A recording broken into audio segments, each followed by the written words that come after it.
When I was a boy, I grew up out in the country on a farm that had been in our family for over 100 years.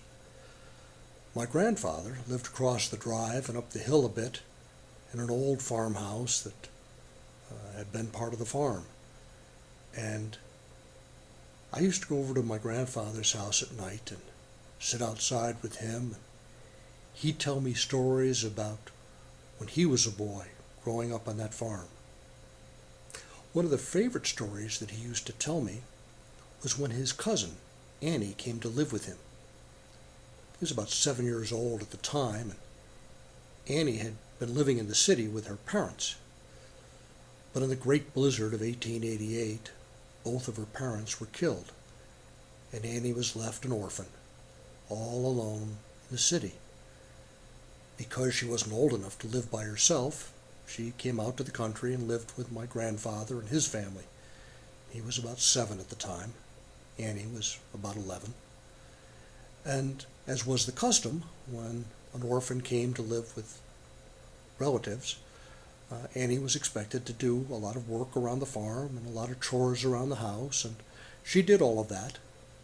But she also told a lot of stories to the younger children who had grown up in the country and didn't have all of the experiences that Annie had had. One of the favorite stories that my grandfather used to tell me, and now I'm going to tell you, is about that time when Annie came to live with him. The story, as I remember it, went something like this. Little orphan Annie's come to our house to stay, to wash the cups and saucers up, and sweep the crumbs away, and chew the chickens off the porch, and dust the hearth, and sweep, and make the fire, and bake the bread, and earn her board and keep.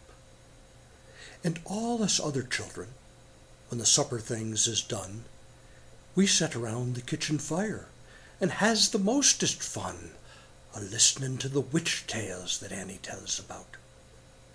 And the goblins'll get you, if you don't watch out.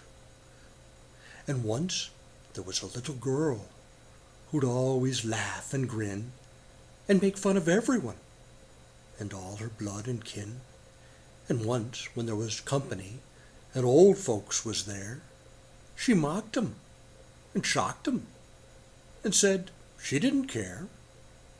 And as she kicked her heels and turned to run and hide, there was 2 great big black things a-standing by her side.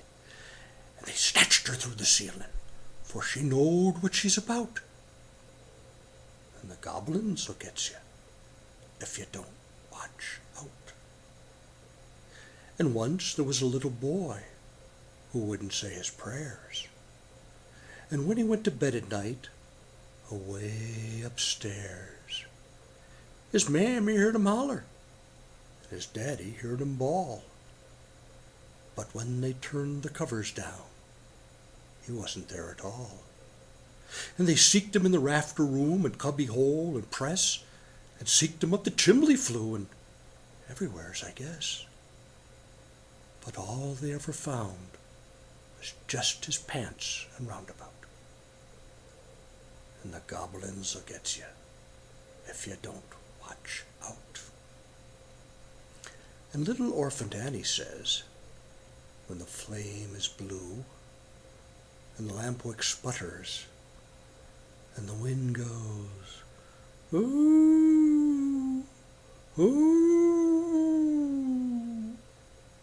and you hear the crickets quit, and the moon is gray, and the lightning bugs and dew is all squenched away.